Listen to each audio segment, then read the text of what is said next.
Olá, obrigado por dividir um pouco do seu tempo comigo para que nós possamos estudar um pouco o Livro dos Espíritos.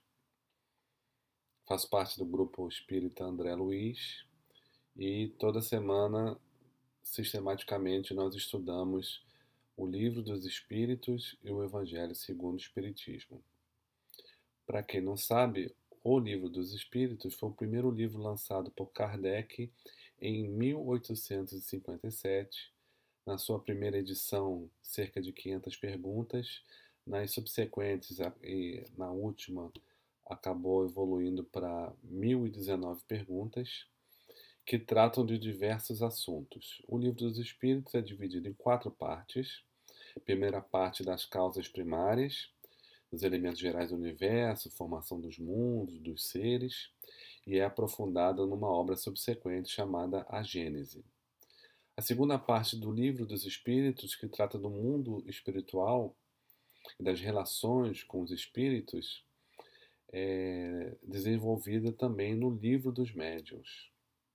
A terceira parte do Livro dos Espíritos, que estuda as leis morais, é aprofundada no livro O Evangelho segundo o Espiritismo. Finalmente, a quarta parte, que trata das penas e consolações, é aprofundada na obra Céu e Inferno. Além disso, existem outras obras de Kardec, obras póstumas, pequenos opúsculos, como O que é o Espiritismo, e a coleção da Revista Espírita, de 1858 a 1869. E é importante para que a gente entenda o que o Espiritismo pode nos oferecer como ferramenta de transformação, de autoconhecimento, enfim, de busca da felicidade, de conquista da felicidade, é fundamental que a gente mantenha um estudo regular das obras de Kardec, para entender o seu pensamento, entender os seus argumentos, para nos habilitarmos a usar efetivamente o Espiritismo na sua essência. É comum haver uma confusão até no próprio meio espírita do que é o espiritismo, misturando muitas vezes com atavismos de religiões ancestrais de onde viemos, porque as nossas famílias não necessariamente são espíritas e a gente acaba absorvendo um pouco da cultura, um pouco até da forma de ver o mundo dessas outras religiões e acaba havendo de uma certa maneira, um sincretismo. É importante a gente retirar os véus que envolvem o conhecimento genuíno espírita, pautado na liberdade e que nos remete a um senso de responsabilidade e, ao mesmo tempo, uma consciência de justiça em nossas vidas. Justiça, amor e caridade. A essência do Espiritismo pode ser fundamentada na vivência da caridade desinteressada. Essa palavra caridade é mal compreendida, alguns a entendem como um ato de beneficência em que a gente ajuda materialmente os pobres com pães, cestas básicas, dinheiro, ou muitas vezes pelo fato de frequentarmos uma casa espírita com tarefas na assistência, na área mediúnica e áreas administrativas, e muitas vezes até motivados por interesses pessoais, para que a gente tenha o amparo dos mentores espirituais, ou para que a nossa vida no além-túmulo possa ser beneficiada e privilegiada de alguma maneira. Essa não é a verdadeira caridade. A caridade desinteressada, em verdade, é um senso de fazer o que há de melhor naquele ato que estivermos fazendo, esquecendo de nós mesmos e não esperando os resultados, no sentido de que é claro que a gente sempre faz querendo o melhor, mas não querendo uma retribuição de algum tipo de benefício pela ajuda que fazemos a uma certa pessoa ou uma ajuda da providência divina. Isso não é caridade desinteressada. o conceito mais profundo de sacrifício, de tornar sagrado aquilo que nós fazemos, cumprindo o nosso dever da melhor forma possível em que estamos inseridos, seja como um profissional, seja como um membro da família, seja como um cidadão. Essa é o real sentido da caridade desinteressada e que Jesus resume muito bem no não faça aos outros aquilo que você não gostaria que fizesse a você. Pois bem, então, para esses cerca de 30 minutos, nós vamos estudar na primeira parte as questões de 50 a 54, em que Kardec trata do povoamento da Terra, de Adão, da diversidade de seres, e é uma questão muito interessante. Então vamos iniciar a nossa conversa pegando aqui a questão 50, que ele pergunta: a espécie humana começou por um só homem? E os espíritos respondem: não. Esse que é conhecido como Adão não foi o primeiro, nem o único que povoou a Terra. Se a gente parar para pensar, é difícil de entender e aceitar que toda a humanidade, hoje cerca de 7 bilhões, seja oriundo de um casal. Não dá para ter nenhuma questão aritmética para isso e muito menos biológica. A gente tem que entender que na Bíblia, sobretudo no Antigo Testamento, muito o que é colocado ali é feito de uma forma simbólica, uma figura de linguagem. Por exemplo, quando se trata dos 6 dias da criação. Não tem como aceitar que o planeta tenha sido formado em 6 dias. Se estudarmos geologia, nós vamos ver que as camadas geológicas da Terra, para que haja o depósito daqueles minerais, levam-se milhões e milhões de anos. Então, nos remete à conclusão de que os 6 dias são simbólicos, são períodos que ocorreram no planeta. Da mesma forma, Adão nos faz entender que é uma simbologia, é um mito referente a um grupo de espíritos que povoou a Terra em determinado momento do seu desenvolvimento.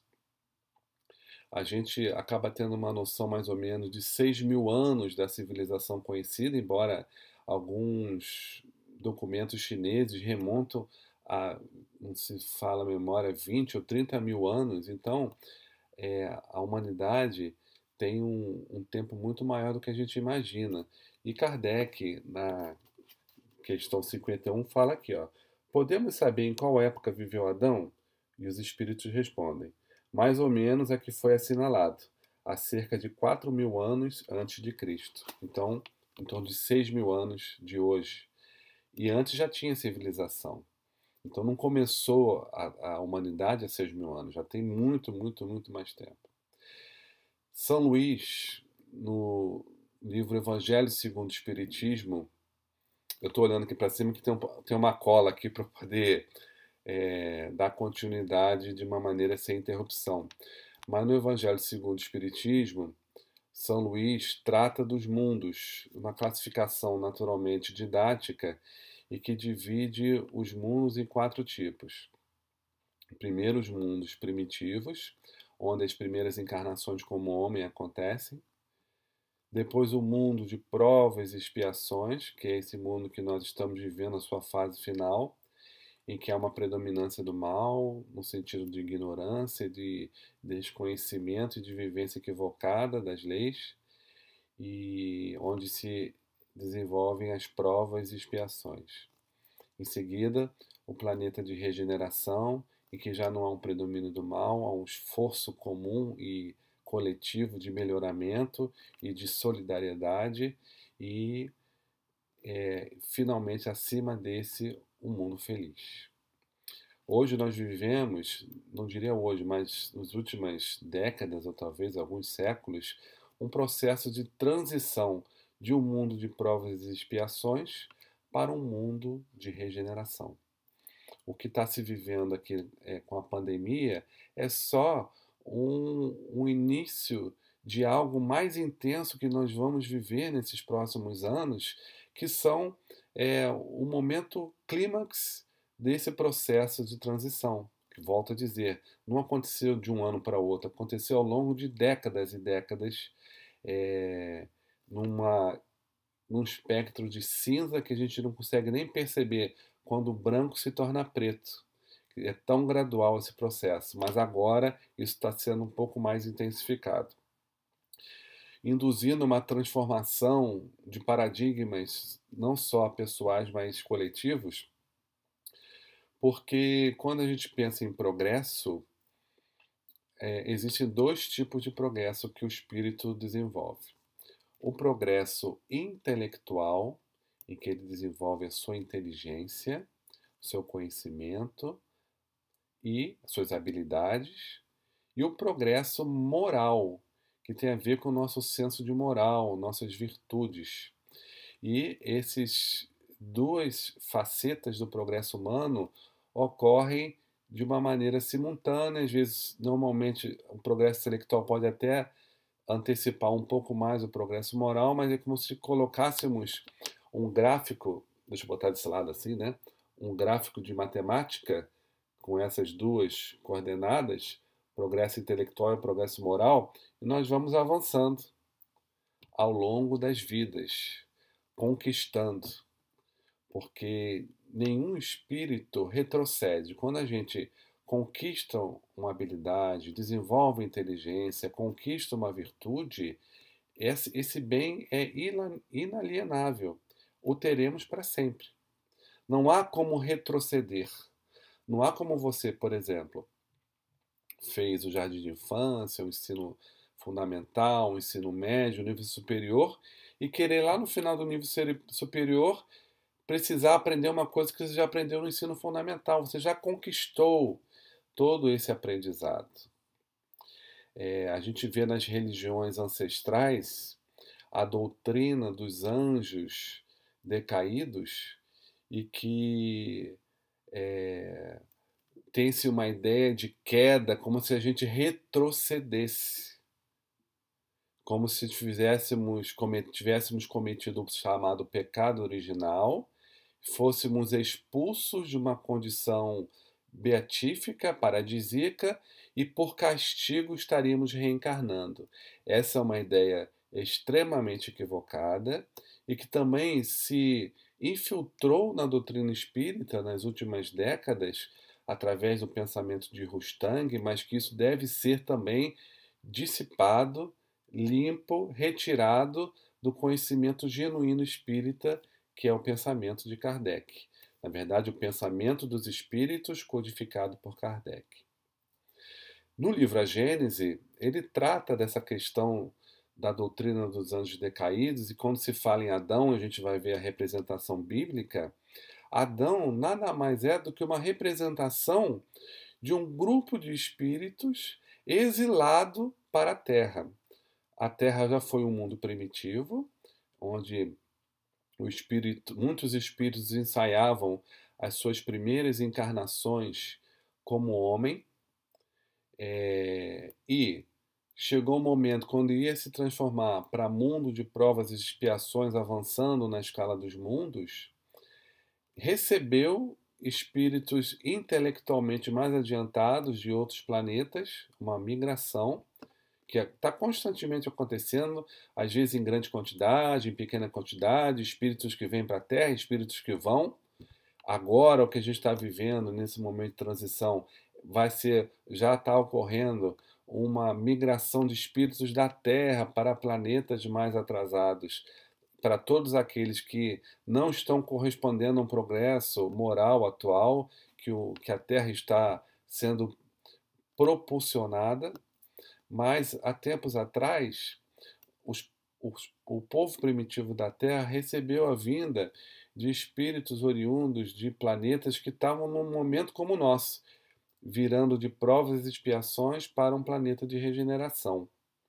E vieram várias coletividades e impulsionaram a ignorância dos primitivos, porque eles tinham o conhecimento intelectual, a lembrança intuitiva de civilizações mais adiantadas, e aqui foram representantes disso, nas artes, nas ciências, na filosofia, Grandes baluartes que a gente remete aí Sócrates, Leonardo da Vinci e muitos outros do passado, possivelmente podem ter sido exilados de planetas mais adiantados porque destoavam muito. Não necessariamente todo espírito que se destaca é um exilado. Muitos espíritos também em condição mais avançada voluntariamente reencarnam na Terra com missão de ajudar na aceleração daquela coletividade. O exemplo de Jesus, o exemplo de Maria, o exemplo de João e tantos outros, até anônimos, que a gente desconhece. Então, quando o espírito se destaca intelecto ou moralmente, sobretudo se é só intelectualmente, a gente vai ter uma pista de ser um exilado. Mas se, sobretudo, moralmente mais avançado, são instrutores que reencarnam Buda, Krishna, Lao Tse, Confúcio, como representantes do Cristo para o desenvolvimento e a maturação da nossa coletividade. No livro A Caminho da Luz, de Emmanuel, psicografado por Francisco Cândido Xavier, vamos ter essa informação mais aprofundada, em que ele coloca que grupos de espíritos vieram de Capela, da constelação do Cocheiro, e aqui formaram coletividades, a saber, quatro: os hebreus, os egípcios, os hindus e os arianos. Essas quatro coletividades, muitos dos espíritos que ali reencarnaram em épocas remotas, vieram desses planetas mais adiantados, exilados porque intelectualmente avançados, mas não moralmente preparados para o salto que aquele planeta evolutivamente iria dar. E aí foram conduzidos aqui para servirem de instrumento de evolução para nós e, ao mesmo tempo, servir de recurso de reparação, na verdade, arrependimento, expiação, enfim, reparação desses espíritos, essa ideia da queda, da saída de um paraíso, essa é a simbologia, para que então, uma vez com as suas consciências reparadas e com um progresso moral satisfatório, muitos voltaram para os seus planetas de origem. Sobretudo dessas quatro coletividades, o que a maioria voltou, e ficaram muitos poucos, foram os egípcios. Dos outros grupos, hebreus, arianos, hindus, ainda existe um grupo grande de capelinos reencarnados entre nós. E alguns deles progredirão e ficarão aqui na Terra, outros vão poder voltar ao planeta de origem, e outros ainda, por insistirem é, em condições, em escolhas inapropriadas, vão ser novamente reconduzidos para um novo planeta primitivo e ali serão instrumentos de esclarecimento através do conhecimento da tecnologia, das artes e ciências que eles vão representar, porque eles já viveram aqui um mundo com computador, com internet, com avião, com cirurgias, com antibióticos. Isso tudo vai estar intuitivamente guardado para quando eles remeterem lá. Sugiro a leitura da obra Caminho da Luz, é um livro maravilhoso que vai se aprofundar sobre cada uma dessas civilizações, dessas coletividades, e a gente vai vendo a misericórdia de Deus, porque quando nós estamos prontos para a renovação, Deus, através de suas leis, sempre proporciona uma segunda chance, uma segunda oportunidade, para que possamos ter consciência, conscientização do equívoco, nos descondicionarmos daquela imperfeição que gera todo esse sofrimento e, finalmente, repararmos o mal que houvermos praticado e, assim, continuarmos em nossa tarefa de crescimento e de amadurecimento espiritual. O nosso destino é a felicidade, porque em essência nós somos a felicidade, nós somos criações de Deus, manifestações do seu amor, somos perfectíveis, porque temos a capacidade de conquistarmos a inteligência com um aprofundamento do instinto. O instinto é uma inteligência rudimentar, nas primeiras vidas se transforma em inteligência, nas conquistas das escolhas para a sobrevivência. Isso também vai nos remeter ao livre-arbítrio, à escolha do que é apropriado e não é apropriado. Então, a inteligência, o livre-arbítrio e o senso moral são as variáveis que o espírito tem no seu processo evolutivo.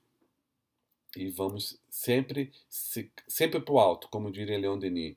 Sempre ascendens, sempre subindo.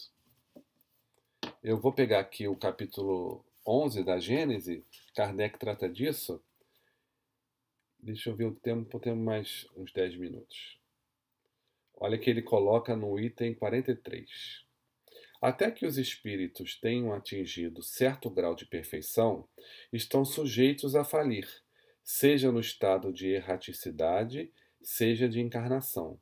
Falir é infringir a lei de Deus que está inscrita no coração de todos os homens, ou seja, na nossa consciência, a fim de que não tenham necessidade da revelação para conhecer seus deveres. O espírito só a compreende gradualmente e à medida que a sua inteligência se desenvolve. Quem infringe essa lei por ignorância e falta de experiência, a qual só vem com o tempo, apenas incorre em uma responsabilidade relativa. Ou seja, dá um exemplo assim bem grosseiro. Se uma criança comete um ato, mas ela desconhece que aquilo é errado, naturalmente a intenção tem que ser levada em consideração.